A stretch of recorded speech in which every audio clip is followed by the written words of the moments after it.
This is More Than Money with Mapalo Maku, brought to you by Sasfin Wealth. Welcome to More Than Money. I'm Mapalo Maku, a personal finance columnist, and I love having money conversations that change people's perspective about finances. Why am I doing this podcast, you might ask? To talk about money. Not the paper stuff. I mean the baggage, the feeling, the emotional, heart-wrenching stuff. We find this conversation so uncomfortable to have, which is why on this podcast, I have decided to have this very difficult conversations. We are going to have some difficult discussions because better money conversations lead to better money confidence, and healthy money dialogue leads to healthy money decisions. Today, I have the pleasure of talking to Mike Sharman, who is an entrepreneur, author, and public speaker. Before we get into the topic of today, Mike, I watched a couple of your videos where you talk about things going viral and talking about influence. Who is an influencer in 2023? Do we consider people with big, massive following as influencers only? How does the whole influence thing work, and how does one get to go viral? Sure, there's so many questions all wrapped up in that one. Thanks so much for having me. For me, I think that there's multiple tiers of influence. So I think if you immediately just think about like celebrity influence, especially from a South African perspective, I think 2023 most recently has been dominated by Siya Kolisi and obviously most recently Trevor Noah with his big splash brand essay communication piece that's gone out. And then when you think about your sphere of influence, whether you are in a book club, a state club, or whether you are involved in community groups, on your kids' school groups, or within your actual neighborhoods, or any kinds of hobbies or sports you're involved in, that sort of micro level and nano level of influence has an impact on the type of stuff that you are interested in within your own personal sphere of influence. So I'm a huge fan of leveraging influence across multiple tiers and multiple impact. If you look at PwC, they've done a lot of research reports around peer-to-peer network effects. And one of the things that they continue to drive home is that 70% of your purchases are impacted by those within your immediate 1 degree of separation circle. So influence can occur at multiple tiers within your various environments. So your friend, your sister, people who are very close to you still have much more of a big influence in your life than, the celebrities that we see either online or TV or radio, which I think is a fantastic, it means that we are still human, right? I think for me, that's the underlying thing. And going viral? Yeah, for me, I always look at virality around two impacts. So the first is really around eyeballs. It's around getting that awareness, getting people to view the content. But then what is the actual impact? There has to be some form of transaction. Is there a sale? Is there a download? Is there the transaction of data and information? For me, that's what the true description of virality is. Virality is when there is eyeballs plus impact. Plus impact. No, fantastic. Thank you so much, Mike. I would love to get more into that topic, but today we are here to find out more about your money story.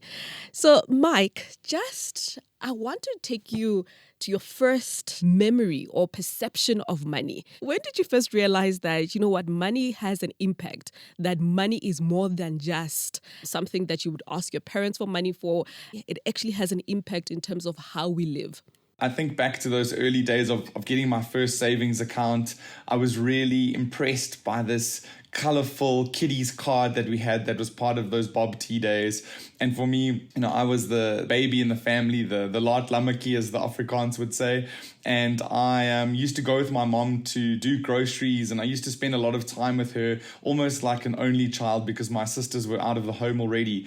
I was always fascinated by just the transactional capabilities that cash brought to the world. So like, how much were the groceries? Sure, that's a lot of money. And I always had this interest around arithmetic and just items, and I guess brands. And I think that's probably what resulted in me becoming a marketer, because of my fascination around brands that filled up the shelves in the supermarket. So it was always a mixture of what are you transacting, how are you transacting, and what is the thing that you are purchasing that becomes part of your life. What grocery stores are you frequenting? What kind of restaurants or takeaways? I always used to watch a lot of TV commercials on TV and in the cinema. Back in the day, there used to be a lot of alcohol and a lot of cigarette advertising, selling the high life and giving you this perspective on what perfection looked like. So I was always fascinated with these various aspects of how things were sold, the premium vehicles versus your entry-level VWs.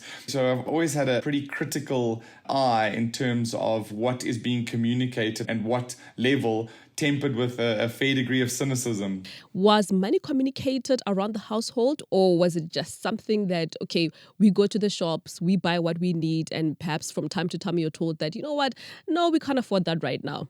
My parents were pretty structured when it came to treats. There was almost like a time and a place, like there were birthdays, there were Christmas moments. And I think that ultimately, we weren't a family of luxury. I was very fortunate because I was an airline brat. So my dad flew for SAA from before I was born. So for me, I was exposed to a lot of international travel from a real small age. And the thing that fascinated me was exchange rates and going to different countries and going on different adventures and realizing from a very early stage in life how expensive the global economy was when you were coming from a place such as South Africa.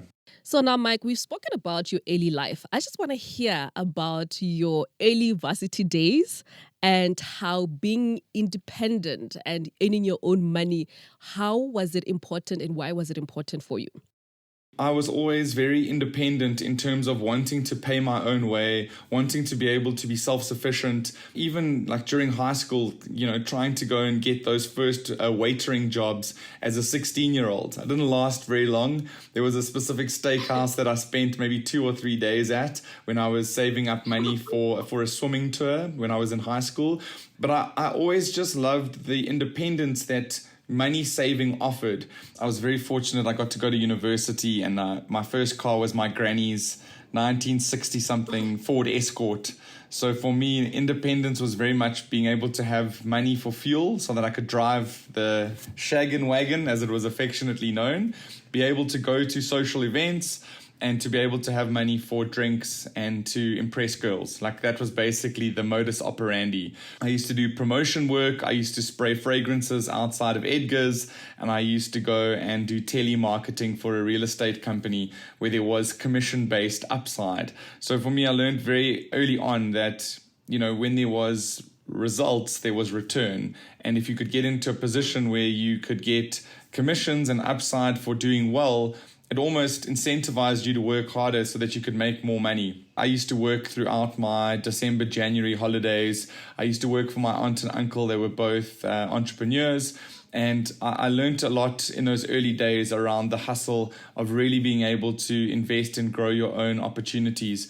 That's always been kind of my money journey. I've never really been afraid of money. I've always embraced it and made sure that I can save and that I can think about not just the short term, but the medium term. And then when I started my first job in my early 20s, the business was really great where they had a financial advisor. You could sit down. I opened my first unit trust account with Alan Gray when I was about 24, 25.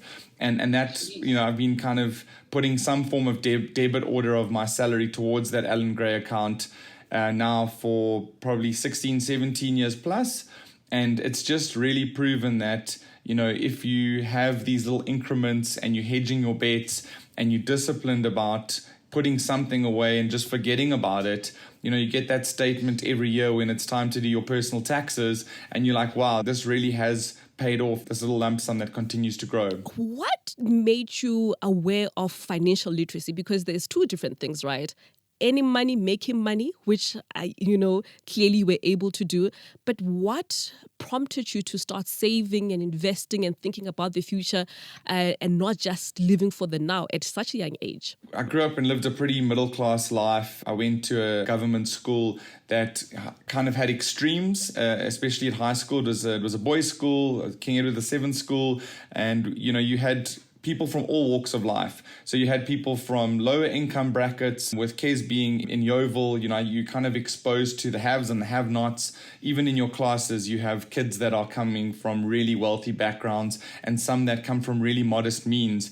And I think that, living that life and being brought up in that space, you are exposed to different levels of hard work, and you're exposed to different individuals who are succeeding off their own success. They are like achieving wealth because there's wealth already in their family setup. So I think I was just exposed to a lot of stuff and learned very early on that, you can work hard, you can save money, and you can get longer term rewards. For me, I was never really a flashy luxury kind of kid. Like, I never wanted to spend money on like the newest sneakers or, flashy clothes. Like, for me, I always loved to save a little bit and then have experiences. So for me, in third year, saved up and went on a Contiki tour with my best friends around Europe for 3 weeks. Being exposed to travel, being exposed to different cultures and different people from around the world. Like, my reward for myself was always around experiences and meeting people. I think that's my love language, is socializing. Have you had any expense or spent your money on something that perhaps you regret and you say, what, that was not such a fantastic purchase? Yeah, I guess for me, I don't really get post-purchase dissonance because I am quite disciplined from what I spend. What I can tell you is, this is contrarian to most conversations out there, but one of my best investments I ever made was buying a single Bitcoin very early on in the life cycle of crypto, when a few of my smart, connected friends said, listen, you've got to look at this thing, you got to learn about blockchain. And I think that was probably one of my best investments ever, was making a small calculated investment where it didn't cost a lot of money at the time. Did you hold on to the Bitcoin? Yeah, just kept on hodling. Even when it drops, when it crashes. So it's just it's one of those things. Like, let's see where it goes. Yes, but I think it's a testament to what you've been saying, that you are a true investor and you hold your investments for the long term. You're not a gambler. You're not going into the market in and out. You're consistent with your investments. But I just want to know, what was your first significant financial milestone and how did it impact your mindset around wealth? I didn't really know what I wanted to be when I was big, so I had a few conversations around guidance teachers or an LO teacher who really just gave me some insight into what I could potentially do after school. Like, my thoughts were around possibly doing law. I wanted to be an actor. So there was a whole bunch of humanities and language subjects that I really liked. And the one thing that my teacher suggested was, she said, look at this marketing degree. It was still raw at the time. It was quite a new degree. It mixed marketing, comms, and a few business subjects. And then she said, once you've got that security, then you can look at options after that. And for me, I saved up while I studied, I did my telemarketing and promotional jobs. And then the money that I saved up, I ended up moved to the States for 6 months because I wanted to never have regrets about not being an actor. So I went and lived in Hollywood for 6 months. I used that lump sum of cash that I'd saved up to go on this adventure. And it just taught me such fascinating lessons that would become almost like the building blocks or paved the way for my daily routine that I have now. I did stand-up comedy class. I learned how to present on a stage in a very improv environment. And in my world now, we say life's a pitch. And that it really is. Every part of my day, every part of my new business work, everything is a pitch, whether it's an informal kind of drink with a client all the way through to a formal boardroom presentation. And so many of those lessons learned from that adventure where I'd saved up enough money to not worry about working for 3 or 4 months. That really helped me get to a very free space. Fast forward a few years, I worked in London for 2 years between 2008 and 2010. And I came back and started Retroviral in 2010 around the time of the World Cup. And once again, leaving London and coming back to South Africa, I'd saved up about 3 months worth of salary so that once again, there's the saying around, don't let the fears of financial failure cripple you, or don't let the fears of financial failure constrict your creativity. Because when you're so panicked about money, it makes you desperate, and desperation isn't an attractive thing, it's a deflective thing. So if you're desperate, people don't want to work with you. But if you're chilled and you're calm and you've got good money energy, you're more likely to attract new clients. And I was very fortunate. I had a good network. I spoke to a few people. I was talking about this thing that I wanted to start. Within the first 2 months, I closed my first 10,000 Rand a month retainer back in 2010, which took the pressure off immediately. Like, I knew that I had money to pay my rent. I was able to have, salty cracks and baked beans, worst case scenario, to keep me going. But that first retainer just took a huge amount of pressure off. And then a few months later, we won some work with Nando's, which then kind of escalated us to a very credible space. And then as we continued to deliver on our objectives and to show the market what we were capable of at a marketing level, the money started coming in. My wife has a very kind of Zen approach about money herself. She says, if your hands are closed and you're holding on to money for dear life, you actually don't have your palms open to accept or receive more money. So you can't let money become a dominant force on your life. You have to have a healthy respect for it, but you never must fear money, because once you start restricting the outflow, you really prevent the inflow. And I think that's the most important lesson for an entrepreneur, is that you need the cash flow coming in constantly. Talking about fear around money and finances, do you have any fears around money right now? Fortunately not. I think in the early days of starting a business, you wake up every month, first of the month, how am I going to pay salaries? What am I going to do this month? And I think as your business matures, what are the opportunities for you to generate annuity income, retainer work? So we went from a very project-heavy business in those early days, in the 2015, 2016 period. We then turned a corner and started closing a few more retainer clients. And it's a different psychology closing a retainer as opposed to a once-off. In those early days, I would want to chase million rand projects, 500,000 rand projects, because then it gives you a little bit of runway. But in actual fact, the smaller quantums, the 30 grand a month, 50 grand a month, 60 grand a month, those all start adding up. So if you can start closing a few of those deals, and then you've got the projections for 12 months plus of that security, you then have less investment in one basket, your options are much more hedged, and then your pipeline is a lot more calculated. So then you can start looking at who do I need to hire? Who is the most strategic investment from a human resources point of view? Initially, you'll probably start off with people that are a little bit more generalist. But as we've grown our business now, we're 13 years old, we have about 20 staff, and now we have a lot more specialists. So now I've got a really excellent MD, an incredibly creative director. We have traffic, we have timesheets, all the stuff that I never really wanted to have as a petulant youth. But it becomes so important, one, for clients to see your value and for you to justify your value. You can show you over-servicing. You can show if you're under-servicing. You can look at all the various mechanicals that then build a business to showcase where are we being smart and spending our resources and our time effectively, and where are we being a little bit sloppy and we can earn greater returns by not working with X client and rather approaching Y revenue stream. So for me, there's so much science around money, and being able to speak spreadsheet, it's a very important skill as an entrepreneur, as a business owner. Some of us hide from it, us traditional, creative, big thinkers. We run away from money. We're a little bit ostrich about it. But when you really understand the minutiae of margins and you understand all the various intricacies around where you can unlock value and you can restrict the cash flow from exiting your business, you can really get to a space when you're having fun, both creatively and business-wise. And in our world of advertising, too few creatives understand finances, and that puts them in a precarious position, because you can sell smarter when you understand the link and the relationship between money and creative. You are listening to More Than Money, a podcast collaboration brought to you by Sasfin Wealth. At Sasfin Wealth, we empower our clients to reach their global investment goals, to retire with dignity, and to leave a lasting legacy. If you would like to have real money conversations, visit sasfin.com/wealth and talk to us. Enjoy the rest of the podcast. You spoke about your wife, that she has a more zen approach to money. When you guys met and you were dating, what was the conversation about money there? Did you guys talk about money and did you discuss, the different marital contracts that are available to you? What was that like for you?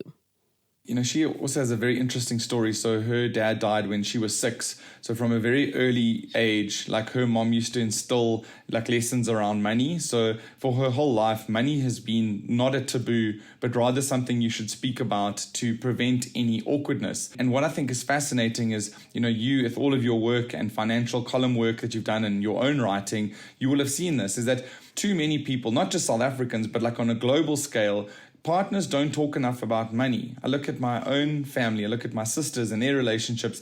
Like money is one of those things that sometimes is quite a hidden thing.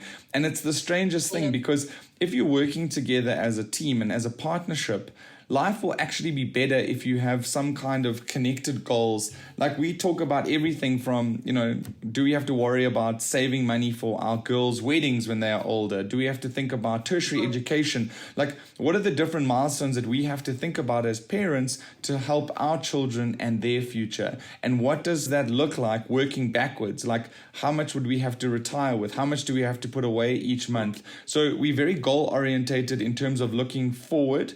And even from those early days at a dating level, money is a very important value that needs to become part of the conversation early on in relationships, because too many relationships fail because of this, white elephant in the room that is cash. It has a very negative hold over a lot of relationships. And, you fall in love and people get married and they don't spend enough time really talking about the thing that's going to become one of the biggest dividers when you are in tough times, when, there's no 13th check or you've had a tough month. And I think the benefit is that both of us are entrepreneurs. Both of us have our own businesses. So we have to think not only about ourselves, but we think about the people that we employ.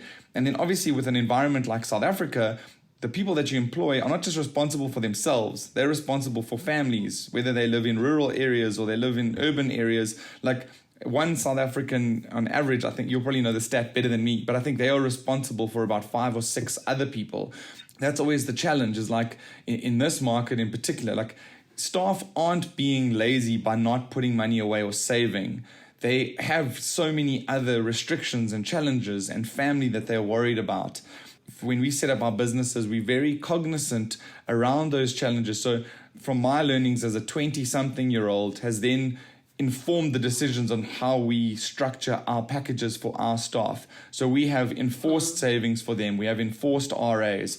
And yeah, sure, like, everyone has their own investment thesis and RAs aren't relevant to all people. But I think it's important to almost force your younger staff to put something away. And then when they leave us and they move on to another job, they can hopefully continue to contribute to that and hopefully not draw it down in a need of desperation because of the taxes that come with that. But I think that, the one thing that I'm very proud of is like trying to take my learnings and instill that into the younger people that we mentor. Yeah. Have you ever experienced a really, really tough financial period in your business, and how did you deal with it, especially in the context of you as a family?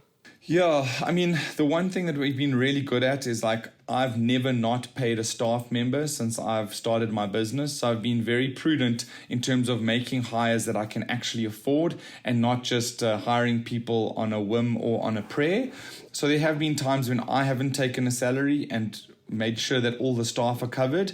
But fortunately, I've been able to convert new projects or new work, which then meant that I haven't been for more than a month without a salary in my entrepreneurial journey. And I think all of that stuff comes back to those early days of being a frugal Bob tea saver, as like living a life that isn't outside of my means, making sure that you're not living over luxury wise or you're overstretched or indebted when it comes to cars or your lifestyle or living on credit.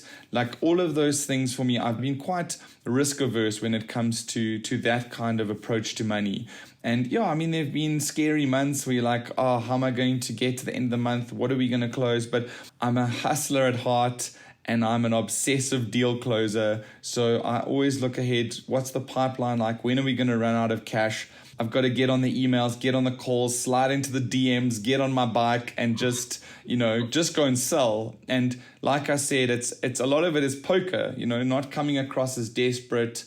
And there's a lot of intuition in our world, because it's not like in retail where the bottle of Coke retails for the same thing at the spaza or at the garage.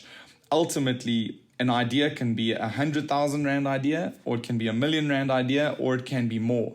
And a lot of the times you almost have to suss out the scenario and see how far can you push it without the deal falling over. And how do you suss out what your services should cost? Because I know a lot of entrepreneurs struggle with pricing their services.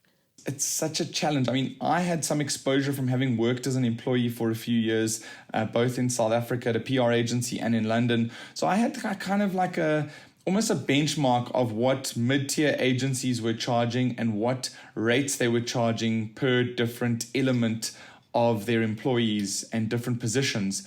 And we made a conscious decision when we started to never sell as the cheapest, because selling the cheapest is a race to the bottom, and your competitors can always outprice that and outmuscle that. So what we did was, when there were like two of us at the start of this business, we kind of positioned ourselves in a mid-tier bracket of cost, and then every project would be line itemed based on the outputs and the elements that were involved. So even though we didn't have a staff complement of 10, 15, 20 at the time, like we would have like a creative director fee, we would have an account management fee, we'd have a reporting fee. So you have all those various elements that would make up a job. So then a client was being exposed to a like for what they would get from another supplier, and it was something that was based on pricing models that were not foreign to their world. Because as soon as you come with a pricing model that doesn't fit that industry, it's going to create complexity, and it's going to be more difficult for procurement or your client to sign it off. So if you can keep your pricing as like for like, but with a little bit of premium, because remember, as you grow, you're going to have to start charging more, because now you're going to have more resources and more OPEX. And if your margins aren't high enough, you'll just end up zeroing your margins, and then you'll just be paying for people's salaries and not be making a profit. So we were slightly more premium in those early days so that we could allow ourselves to then grow into this team and bring on more people without our pricing having to fluctuate too aggressively as we grew. I want to bring it back to your family. You have 3 children, and I'm sure they keep you quite busy. What are you teaching them about finances, consciously and unconsciously? We try to keep that discipline that we had as kids. Like, you don't just go to the shop and get a thing. Like, there is reward based on output and effort. And most recently, for this festive period, my wife has started a challenge with them. So the youngest is 5 and the eldest is 12. And each of them has an envelope for 5 weeks of holiday that they've got coming up. And each envelope has 100 Rand in it. So they've got 500 Rand for the next 5 weeks. And they have a challenge that they are allowed to purchase something with that money, but every week there has to be a contribution to doing good. So is there like change within there for a sandwich for a homeless person? Is there money for dog biscuits for the SPCA? Like, you have to balance both the capitalism side of things and the luxury for them, but then you also have to have like a conscious part of the capitalism to say, like, what are you doing to impact your community off the back of that? They have cousins in Australia, so we did a group call. We were setting up the Christmas tree. Here's your envelopes. This is how it works. So now on the family WhatsApp group, there's competitions to see who's spending their money how, who's doing their do good how. And I think that it's probably a good starting point to just show them that there is value and there's different scales of value. You know, living in Sandton, you drive past these car dealerships where you see Ferraris on the side of the road. So they are very exposed to extremes. They see those sorts of vehicles, and then they see the clapped out Cressiders that fill the streets. And I think that it's important for them to understand that money is an earned thing, and you can do chores and you can earn. They're encouraged to be proactive, to say, I want to achieve X, so I need to do Y to get there. And Y comprises various chores or outputs.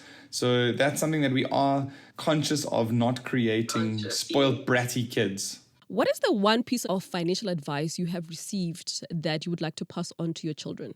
You can essentially create a lot of freedom in your life, and you can reduce a lot of burden by just being smart about the short, the medium, and the long term. How can you plan for various things that you want to achieve, but how do you put yourself in a situation where you aren't living off other people's money in your private capacity, in your personal capacity? I think when it comes to creating a business, there's other things to think about in that ecosystem that we've touched on, where it comes to staff or OPEX or all those various elements. But I think in your personal space, if you can live and start out with a modest life, you are less inclined to go and rack up huge amounts of credit using store cards, traditional credit cards, etc., because you don't want for anything. The less you can want for, the better. And I mean, we live in such a capitalist world where it's all about consumption. And I think that is such fantastic advice.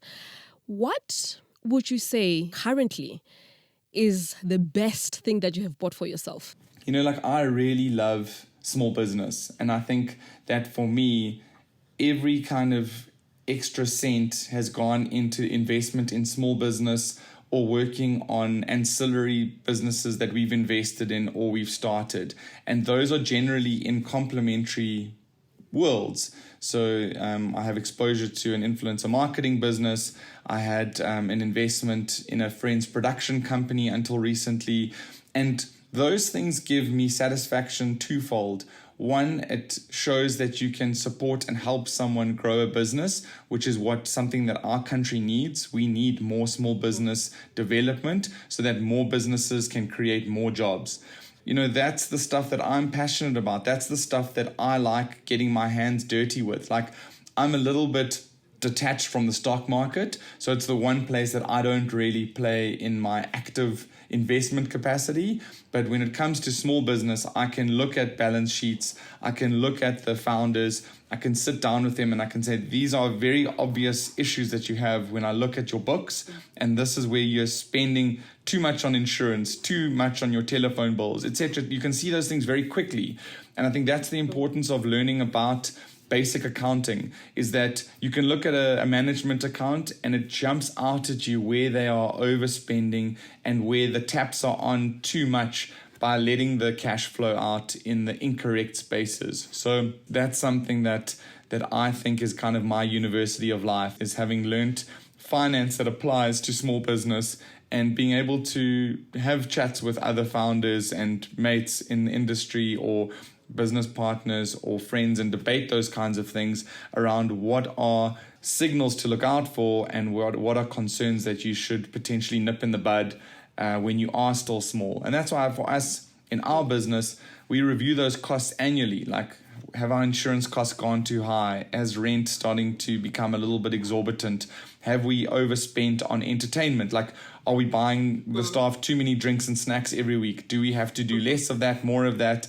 And it's a balancing act to get all of those elements right, because you have to keep your culture and you have to keep people happy, but not at the disadvantage of the business, because the business is the organism that's feeding these people and feeding their families and their dependents. So if the organism falls over and dies, then that has a knock-on effect of the 20 people times 6. Whereas if you can keep that balance between happiness factor, is there a 13th check? Is there the occasional pizza and beer day? Like, what are those things? And that's what the challenge is around small business, is like, you've got to worry about money in and money out, but then you have to worry about the soft touch side of things, how you can keep your, and growth also, like, it impacts culture. So like 2-3 people, they become quite set in their ways. Then you add 3 or 4 more people, and then suddenly you've got more new culture than old culture. And how do you continue to evolve that culture? That's interesting for me, Mike. I just want to find out, how do you actually invest in businesses? How do you choose which businesses to invest in and which ones not to invest in? It's kind of been like word of mouth. So I remember back in 2012, a friend of ours who we worked with, who was operating at like a supplier kind of level, he wanted to go alone and he wanted to start a production business. He had all of the skills because he'd been managing a production company himself, and he had directorial capabilities and he'd worked in TV, but he wanted to go on it alone. So he came and had a few chats with us, and we had the ability to offer him a desk and put like 50 grand into helping him start his business. And, you know, like that was still like a lot of money for me at the time off of our business. But at the end of the day, if we lost 50 grand, it wouldn't have killed our business. So I think it's a mixture of the person, the jockey, as they say in investment lingo, and what their passion and their interest is.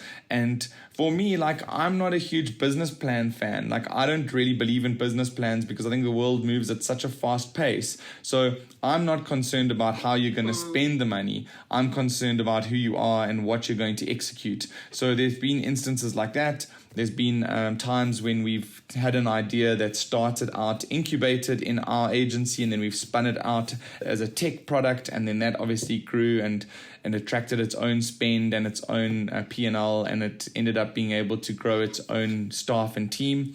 So I think for me, it's always about starting small, being very bespoke, very handhold. I'm anti-scale because scaling too quickly can make anybody fall over. So for me, it's all about that soft touch, getting the right kind of clients, the right kind of relationships, the right kind of human bonds. Because as we age and as we have more technology, you'll find, like with younger millennials and even Gen Zs, is that they are a little bit more hesitant to pick up the phone and speak to somebody. And the more digitally savvy we become, the more we crave human interaction. And if you can take someone for a coffee, if you can pick up the phone and speak to them, the power of like person to person is so important. And that's why, like, as we've come out of COVID and lockdown, like these kinds of interactions are great. But I can guarantee that you and I would have much better rapport if we were sitting and having a coffee in person. Like, there's just that human energy, right? You and I we feels like we've got good energy here, but we'd probably have even better energy in person. Or I wouldn't miss any nuances in your body language from seeing that on a screen. And video calls have stopped us from having the small talk water cooler moments. So if you and I were like chatting beforehand, we'd get a water, we would make a little bit of joke, there'd be like an icebreaker moment. And generally meetings, they lack that icebreaker moment now because it's a 30-minuter, a 60-minuter, and we've got to get in and out. And we've stopped the ability to have small talk. And small talk is so imperative for business, for investment, for really reading the room and understanding that, because as human beings, so much of our analysis and our gut feel is determined from nonverbal communication and body language. You know, someone once said, you do not go into business with your friends. What is your philosophy around that? Yeah, I don't think there's a right answer to that. I mean, I've had great businesses with friends and I've had great partnerships with strangers who've become friends. I think the most important thing is really, like, are there shared values? Like, you want to be in business with someone that complements your blind spots. You want to be with somebody who kind of offer an alternative opinion. If you're too similar and you think the same way, there's no one to really offer that contrarian view on the way that you do stuff. And if you're so dogmatic about doing things the same way, it can have a negative impact on your business. And that's where sometimes friends don't work out working together when they are too similar. But I think that what is really important is being able to have a partner, whether they're a friend or a stranger, where you can have absolute terrible honesty with each other and come out of that the other side and still have that respect for one another. I think that's incredibly important. But I think brutal honesty is such a rarity, and that's the one thing that will really help you almost humble yourself, because ego is a big problem, not just in business, but in just general life. And if you can cut the ego out of it and leave that at the door, it serves you well from your own business. Also, it serves you incredibly well when you go into pitch for new business. Confidence, excellent. Arrogance and ego, it's going to absolutely derail you. Let's talk about ego a little bit. Have you ever made a decision, especially a financial decision, out of your own ego and realized that later that was not a fantastic decision? Listen, the one thing that I was very good at was actually checking my ego. When the NFT craze broke, there was a lot of NFT stuff that I was very excited about potentially throwing some money at. But I think that because of my risk-averse nature, I was like, this is a silly thing to invest in. Like, even at the time when I was trying to buy Bitcoin or Ethereum or any of those cryptocurrencies, like, I was very conscious of the fact that I was probably making an ego decision because it's a fad, it's starting to hit like gimmick levels, and this is something that you can potentially lose. And I think with all of those decisions on the gamble, can I afford to lose this money? And that's the one thing that my dad always used to teach me growing up. Like, if a friend or a family member asked for money, like, you must assume that that money is never coming back. You're giving it over, and you've done the contract in your head that this money, it's gone. And it's a bonus if it comes back, but it's almost like you close that chapter and you move on, because the last thing you want is to lose relationships or friendships over cash and resentment. And I think that was a very important lesson about, once again, that healthy respect for money, but knowing when I'm not giving this away unless I can afford to just never see it again. And have you ever been in a situation where a friend or family member does come to you and you've had to say no to them? Not really. I think that overall, like, friends and family that I engage with on a daily basis, like, we generally have a pretty open and honest discussion around cash. So even when there's been people in my life that have had tough times, like, I've offered more verbal advice as opposed to financial solutions. And I haven't fortunately had to be in the position where I've been put in a catch-22 about putting money in, or it's going to have a detrimental impact on someone not eating at night. And I think that would be a very difficult position to be in if you are posed with that. And I think, once again, to the earlier conversation, there are so many South Africans that almost feel beholden to a family member, or feel like their burden is as them as the breadwinner. They have to put money back into their family. And this year we've done some really interesting content with the likes of FNB and some of the Springbok women's players, where we spoke specifically to those different elements around these ladies have made it in their family. They now are professional rugby players, and there's a lot of times there's an expectation that money needs to be sent home. There's remittance. There are siblings who potentially don't have parents anymore that they are now responsible for. So we had a really interesting conversation around that, and like preparing for your future, and got into all kinds of levels of, do you have a will, and have you considered the future? And I think that's the problem about youth, right? Is like, we're bulletproof and we are kind of not going anywhere. And I've been exposed to that situation. I had a young girl who worked for me, and she was all part of the process where she had her retirement and she had her investments as part of her salary. She left, and a few months after she left, it was during COVID, and she passed away. And all of those investments were paid up. So those had been paid up and they'd been withdrawn. And even like chatting and working with her father and her family, we ran her ID numbers and worked through the FAs to try and see if there was any money that had been left somewhere, so that it could help the family pay for their funeral, or support on any of those levels. And I think that's just it's a reality of South Africa, is that some people they need the cash so desperately because we're living hand to mouth. That opportunity was lost because those fees had stopped being paid and that cash had been drawn down. That's the thing. That's why I love having these conversations, because you never feel like you're going to be the person in the position that needs money desperately, or it's a potential lifeline for a family member. And these are the realities of living in a country with such extremes. Just coming back to entrepreneurship, people do want to save and invest, but there are so many hurdles that they need to get over. So if you're an entrepreneur right now and they are looking to Mike for advice, and this entrepreneur is absolutely at the rock bottom, bond is not paid, this and that is not paid, but they believe that there is something in the business, what kind of advice would you give them?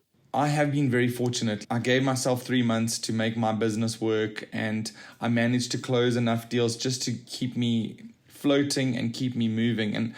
And the thing for me that is terrifying for a lot of entrepreneurs is that they really believe in their thing and they don't want to let it go, and they will continue to run things on credit and build up these debts.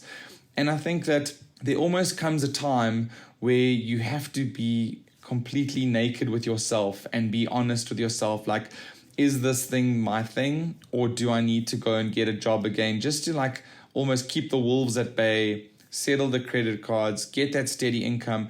And this advice sounds super easy. Like, it sounds like, oh, you just go get a job and fix your debt woes. And I know that that's not an easy solution. But entrepreneurship is hard, and it's not for everybody. And for me, I believe that, the best form of entrepreneurship is not always creating something that didn't exist yesterday. Sometimes it's just about offering a solution that exists in an already established market. Think about trade, think about plumbers, think about electricians, think about people that clean pools. Like, there's so many opportunities for entrepreneurship that offers a real solution to everyday needs, because less and less people are going into trades, less and less people are doing the basics that we all need in our daily lives. And we see it with mamas who sell amagwinya at taxi ranks every day. They'll wake up at 4 a.m, 3 a.m. They will go, and they've been doing that for 20, 30 years for their cash in hand business. And some of them are the most successful entrepreneurs that we've never heard about, because they're just living under the radar. But they are getting up every single morning, and they're trying to encourage their kids to follow in their path and take over the business. But there's such interesting insights when you talk to people. Like, the children of amagwinya salespeople would rather go and work at Edgar's because they get a pay slip than going and following in their mother's business, because it doesn't come with the formalities of a formal trade. And I think it's soul destroying, because entrepreneurship doesn't follow a template, doesn't come with pay slips, doesn't come with the tick box items. And I think that for me is like the real indicator of, do you have the hustle or not? And for some people, it's really impossible to think about that world of so many uncertainties. And the thing that I've loved about my journey is that it's almost like a video game. Like, you level up as you move along this ladder. Yeah. And if you knew all the hardships that you were about to be exposed to on this journey, none of us would ever start this thing, because it's insurmountable on paper. But when you tackle it day by day, when you eat that elephant one bite at a time, it's something that so many of us have the ability and the capacity to actually achieve. And yeah, for me, it's the absolute ultimate drug, is this crazy ass startup lifestyle. I love all of your insights on entrepreneurship and how you astutely manage your finances. It has been incredible talking to you. Thank you so much, Mike. This was a Sasfin Wealth podcast. Visit sasfin.com/wealth for more information.